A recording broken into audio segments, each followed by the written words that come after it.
World Without End is a thrilling and imaginative 1956 time travel adventure that takes viewers on an unexpected yet exhilarating journey through time and space.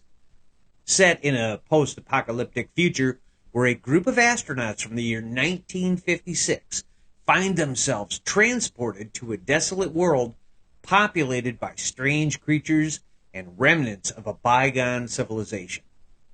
As they navigate this mysterious landscape, the explorers must confront challenges and uncover deep truths about humanity, survival, and the passage of time, capturing the spirit of adventure and the endless possibilities of the unknown.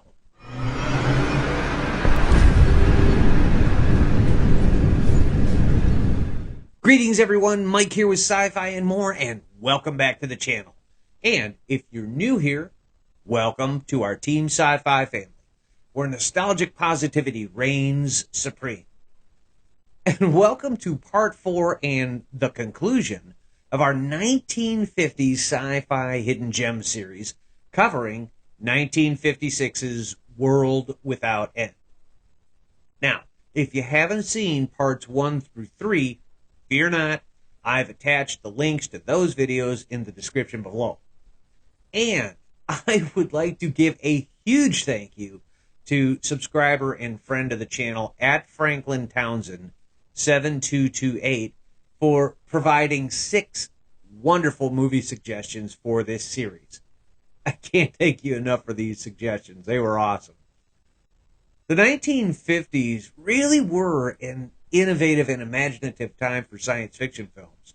Some films, like War of the Worlds or Forbidden Planet, are instantly recognizable as classics of the era, and others somehow manage to slip into the back of our minds.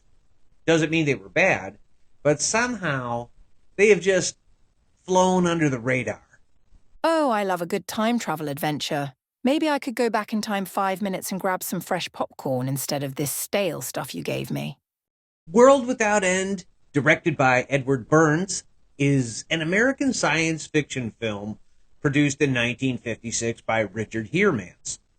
Shot in CinemaScope and Technicolor, it is loosely inspired by Edward A. McManus's novel Cave of Shadows. Set in a post-apocalyptic future, the film explores themes of time travel and human survival, embodying the imaginative storytelling characteristics of 1950s sci-fi, despite not adhering closely to its source material.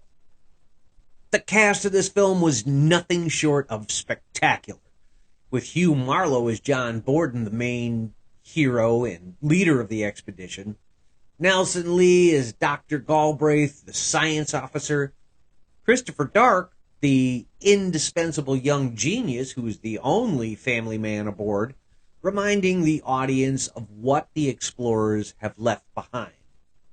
Everett Glass played the timid Timmick, the leader of the future human society living underground.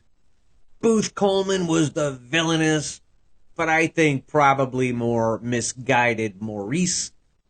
Nancy Gates played Susan Hayes. Lisa Montel was Dina, who lives underground with the technologically evolved human survivors, but she is part of the survivors that live on the surface that has been impacted by a nuclear catastrophe from the past. Dina becomes a significant figure in the narrative of the story. And we can't forget Australian actor Rod Taylor, the muscle of the expedition, who you may recognize from other classics like Alfred Hitchcock's 1963 horror thriller The Birds and the 1960 film adaptation of H.G. Wells' The Time Machine. But we'll come back to The Time Machine in a bit.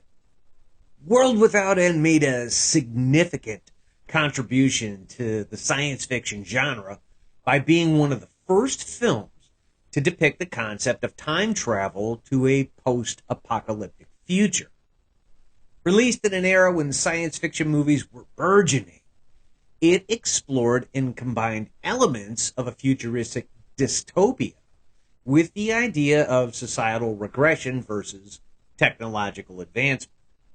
The film stood out at the time by addressing the effects of nuclear warfare on future humanity. Additionally, its portrayal of sophisticated underground society contrasted with primitive surface mutants. This helped lay the groundwork for depictions of dual societies found in later science fiction narratives. Plus, the visual aesthetics and thoughtful settings established a template for future portrayals of post-apocalyptic worlds in the genre. Now, time travel elements had appeared in films since before the 1920s, such as in the 1917 movie The Ghosts of Slumber Mountain and the 1921 adaptation of Mark Twain's A Connecticut Yankee in King Arthur's Court. However, time travel as a central plot point had not been fully explored in cinema until later. Director Edward Burns, known for his prolific work across various genres in both television and film, contributed to this evolution in storytelling.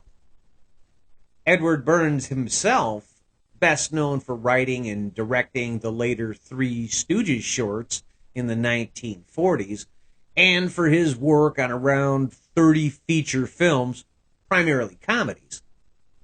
In an interview featured in Tom Weaver's book, Return of the B Science Fiction and Horror Heroes, Burns revealed that producer Richard Heermans approached him to create a story using a minute of stock footage from 1951's Flight to Mars, specifically the wobbly spaceship and its crash landing. Although Burns initially thought it was impractical to spend $200,000 on a film just to reuse low-quality miniature shots that could be recreated inexpensively, he was nonetheless excited to have the opportunity to make the movie. To write a science fiction script that realistically explained the time travel events, he studied Albert Einstein's theory of relativity to create a credible basis for the character's journey.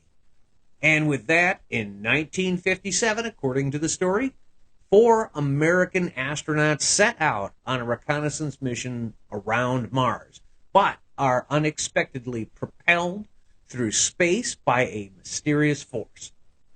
This leads to a crash landing on an uncharted icy planet, which, surprisingly, possesses a breathable atmosphere and Earth-like gravity. Ultimately, they discover that this planet is actually Earth, but 552 years in the future. World Without End distinguished itself among 1950s science fiction films by exploring the theme of astronauts unintentionally traveling to a post-apocalyptic future Earth, reflecting concerns about nuclear war and its impact on future generations. Additionally, the film showcased a unique dual society, primitive mutated beings on the surface, contrasted with a more advanced civilized group living underground, illustrating the tension between technological progress and societal decline. World Without End was notable for being one of the first science fiction films shot in Technicolor and utilizing CinemaScope, a widescreen format developed in the early 1950s to draw audiences back to the theaters amid rising television popularity. CinemaScope employed an anamorphic lens system to capture a wide image on standard 35mm film by compressing it during filming and decompressing it during projection. This technique resulted in a broader aspect ratio, typically 2.35 to 1, which offered a more immersive viewing experience and visually distinguished the film from many black and white contemporaries produced in the traditional standard Academy ratio of 1.37 to 1. The use of Eastman color film stock in World Without End enhanced its futuristic settings and vibrant costumes, making it visually striking. The film employed scale models and practical effects to create imaginative landscapes and technologies typical of 1950s science fiction. Set designs depicted subterranean cities and future Earth surfaces, complemented by matte paintings to expand the environment and convey time progression in the story. Additionally, the CinemaScope format allowed for stereophonic sound mixing, enriching the audio-video experience and further engaging audiences. These techniques combined to create a film that, while constrained by the technology of the time and a budget of only $200,000, presented a compelling vision of a dystopian future. Hey guys, real quick, I just wanted to let you all know that we have added some new shirt designs to our online store. With the potential yet not confirmed Planet 9 addition to our solar system, we have a new Planet 9 theory design for our ancient alien theorists out there, the Anunnaki Return shirt. And if you feel that filmmakers rely too much on CGI these days to tell a story, then check out our CGI Assault Team shirt, because CGI is not a replacement for a good story. So check out our store and see if there's something there you like. Our store is a great way to help support the channel, or if you would rather, you could just simply buy me a coffee. That would be greatly appreciated as well. All donations or purchases go directly back into the channel, developing the channel to help bring better and higher quality videos for all to enjoy. The links are posted in the description, and now, back to World Without End. Now, speaking of practical effects, the film utilized practical effects and designs, including the reused stock footage from 1951's Flight to Mars. But the standout contributions came from special effects artist Paul Blaisdell. Despite budget constraints common in 1950 science fiction, Blaisdell excelled in costume design, creature creation, and set development. Showcasing impressive creativity and resourcefulness, he is recognized for his influential work in science fiction and horror B-movie genre during this period, with numerous film credits to his name, like The Beast with a Million Eyes, Day the World Ended, It Conquered the World, The She-Creature, Voodoo Women, Not of This Earth, The Amazing Colossal Man, and the list just keeps going. Now, one of the props, like it or hate it, that just has to be brought up and just jumps right at you in this film, literally, were the giant spiders, which were portrayed as mutated creatures resulting from a post-apocalyptic scenario. The spiders designed by Paul Blaisdell were created using materials like rubber and lightweight substances. They were designed as puppets, manipulated using mechanisms such as wires and rods controlled by off-screen puppeteers, allowing them to appear as though they were crawling and responding to the characters. Techniques like close-up shots and strategic framing enhanced the illusion of the spiders being larger and more threatening. Dramatic lighting further contributed to the visual impact, while effective sound design amplified the tension and terror associated with their appearances, making them more frightening for the audience. The Spiders in World Without End was a collaborative effort involving prop design, mechanical puppetry, and effective cinematography to bring these mutated creatures to life, showcasing Blaisdell's creativity and ingenuity in special effects. Now, when I was researching to find any additional props from the movie that may still be in existence today, there really wasn't much to find that still existed. or at least a record of props that still existed. I did, however, find some of the mutated human masks from World Without End. The makeup and effects were elaborate, and these three foam latex masks gave many a chill in 1956 in the audience, and they're actually still impressive today. One of the masks had detailed facial hair and was in excellent condition with only minor wear from use and aging. These masks sold through Heritage Auctions in 2007 for $657.25. Not a bad take.